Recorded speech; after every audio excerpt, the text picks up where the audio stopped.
আসসালামু আলাইকুম। আমি সানজি বলছি সানজিস ফ্যামিলি থেকে। কেমন আছেন সকলে? আশা করি সকলে ভালো আছেন, সুস্থ আছেন। আলহামদুলিল্লাহ, আল্লাহর অশেষ রহমতে আমরা সকলে বেশ ভালো আছি। তো এটা হচ্ছে রোজার আগের দিনের ভিডিও, সকালবেলা। রোজার মধ্যে তো আর চা খাওয়া হবে না সকালে, তাই তার আগের দিনই হচ্ছে চা আর রস দুইটা হচ্ছে একসাথেই খাওয়ার আয়োজন করা হয়েছিল। আর রোজার মধ্যে যেহেতু দই লাগবে, সেজন্য হচ্ছে তার আগের দিনই দই বানানো হয়েছিল 3টা হাঁড়িতে।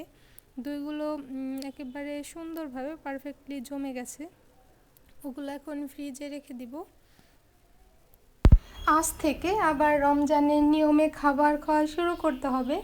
সেই সকালবেলার চা নাস্তা খাওয়াটা বন্ধ, তাই হচ্ছে সকালবেলা সকলে মিলে চা আর হচ্ছে খেজুরের রস খেয়ে নিলাম।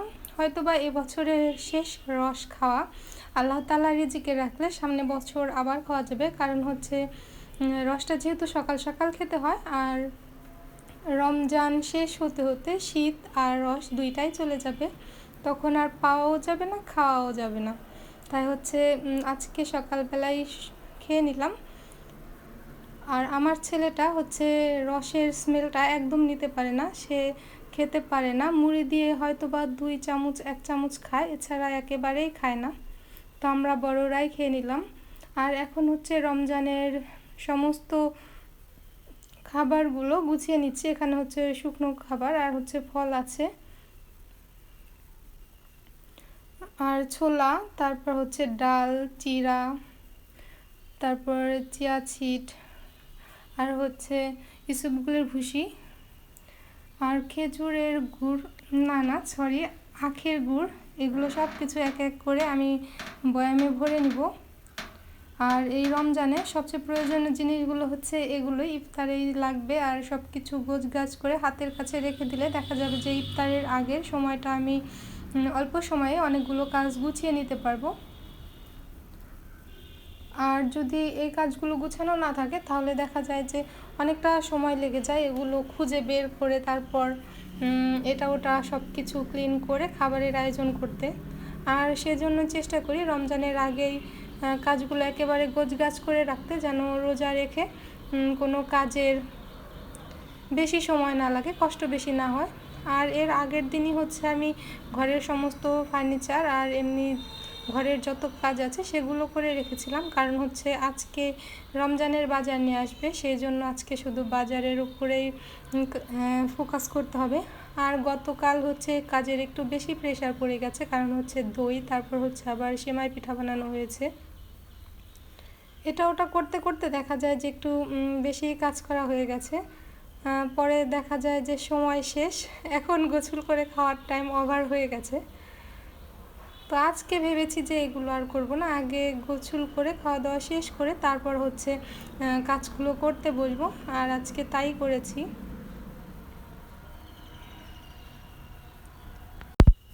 আর এই যে হচ্ছে আরও একটা দরকারি জিনিস, যেটা ছাড়া হচ্ছে আমাদের ইফতার করতে ভালো লাগে না, বেসন। বেসন দিয়ে ভাজাপুরি না করলে মনে হয় যে ইফতারটা পরিপূর্ণ হলো না, এমন একটা অবস্থা। আসলে ভাজাপুরি যতটা কম খাওয়া যায়, কিন্তু আমরা যেহেতু একেবারে অভ্যাসে পরিণত করে নিয়েছি, ছোলা আর হচ্ছে ভাজাপুরি, মুড়ি এগুলো খেতেই হবে, তাই এটা হচ্ছে আর বাদ দেওয়া যাচ্ছে না, এমন একটা অবস্থা।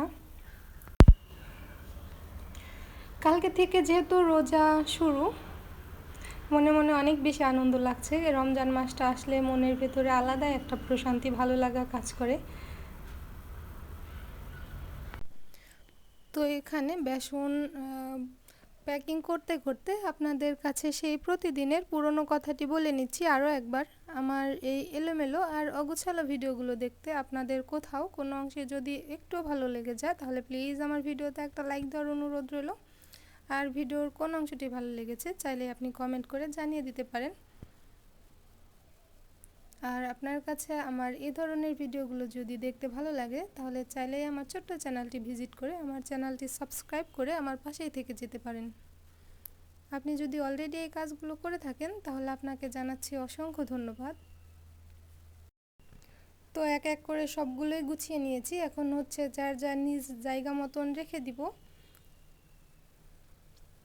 আর এখন যেহেতু রমজান মাস এসে গেছে, সেই শেষ রাতে ভাত খেতে হবে, তখন উঠে ভাত রান্না করতে খুব একটা ভালো লাগে না, কারণ ঘুম ঘুম চোখে রান্না বান্নার কাজ কখনো যেহেতু করা হয়নি, তাই এবারও সাহস পাচ্ছি না।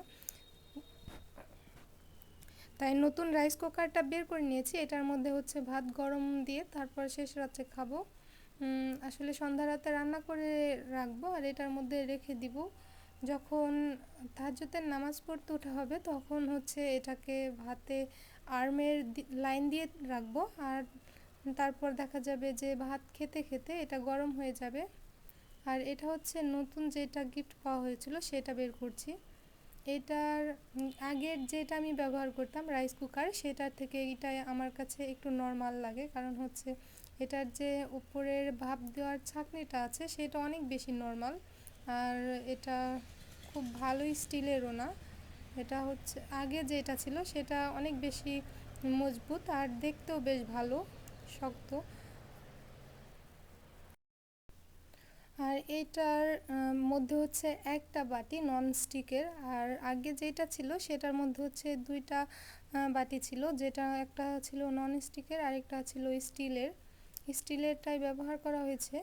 আর এটার যে উপরের বক্সটা আছে, আসলে যেটা মেন রাইস কুকার যেটার মধ্যে আসলে মেশিন থাকে, সেটা দেখতে ভীষণ সুন্দর। তো এখন এটার প্লাগ লাগিয়ে নিচ্ছি। আর এটার মধ্যে যে এই তারটা সেটা অনেক বেশি ছোট, আসলে আমি যেখানে রান্না করি সেখানে লাইনটা দেওয়া যাচ্ছে না। আর এটার মধ্যে একটু সমস্যাও আছে, এটা হচ্ছে যখন কুরিয়ারে এসেছে তখন হয়তো বা এটা কোথাও পড়ে গেছিলো, যে কারণে এত বেশি বাঁকা হয়ে গেছে। তবে এটাকে কারেন্টের লাইন দেওয়ার পর দেখলাম যে এটা বেশ ভালোই চলছে, লাইনে কোনো সমস্যা নেই, তবে ওই যে একটু বাঁকা হয়ে গেছে বাটিটা। আর রাতে হচ্ছে আপনাদের ভাইয়া কম্পিউটার নিয়ে এসেছিল, আর সেটা এখন ঠিকঠাক করে নিচ্ছে, আমি এখানে একটু দেখছি আর আপনাদেরকেও দেখাচ্ছি। কম্পিউটার তো এনেছিল আগে, তবে এটার আবার প্রবলেম হয়েছিল, যে কারণে আগের ওইটা আবার ঠিক করতে নিয়ে গিয়েছিল, সেখান থেকে বলেছে ঠিক হবে না, সেই কারণে আবার নতুন আরও একটা কেনা হয়েছে। সেটাই এখন মেরামত করে দেখা হচ্ছে যে এটা ঠিকঠাক আছে কিনা। আসলে ইলেকট্রনিক জিনিস এমনই যে দেখা যায় যে ভালো ভালো দেখে কেনা হবে, তারপর হঠাৎ একেবারে নষ্ট হয়ে যাবে, তখন আসলে খুব বেশি খারাপ লাগে। এটাও আপনার ভাইয়া অনেক শখ করে কিনেছিল, কিন্তু নষ্ট হওয়ার পর তার মনটা একেবারে ভেঙে যায়। এখন আবার এটাও কিনে এনেছে, কি হয় আল্লাহই ভালো জানে। আর ছোট বাচ্চা যেই ঘরে থাকে সেই ঘরে এত তার, আর এটা যেহেতু টেবিলের উপরে রাখা হয়েছে এত নিচু জায়গায়, আমার ছেলে এখন হচ্ছে এই অবধি সব কিছু নাগাল পায়, হাত দিয়ে ধরতে পারে, আমার খুব ভয় করে যে কখন কি হয়ে যায়। সেই কারণে আমি কম্পিউটারটা আমাদের রুমে রাখায় খুব একটা সম্মত ছিলাম না, পরে আপনার ভাইয়া বলে যে ওকে বুঝিয়ে বললে কিছু হবে না, ধরবে না, আর সেই জন্যই এখানে রাখা। আর ফাইনালি এটাকে ঠিকঠাক করে নেওয়া হয়েছে, এটা এখন সব কিছু ওকে। তো আজকের ভিডিওটা এই পর্যন্তই থাকছে, সকলে ভালো থাকবেন, সুস্থ থাকবেন, আমাদের জন্য দোয়া করবেন। আল্লাহ হাফেজ, আসসালামু আলাইকুম।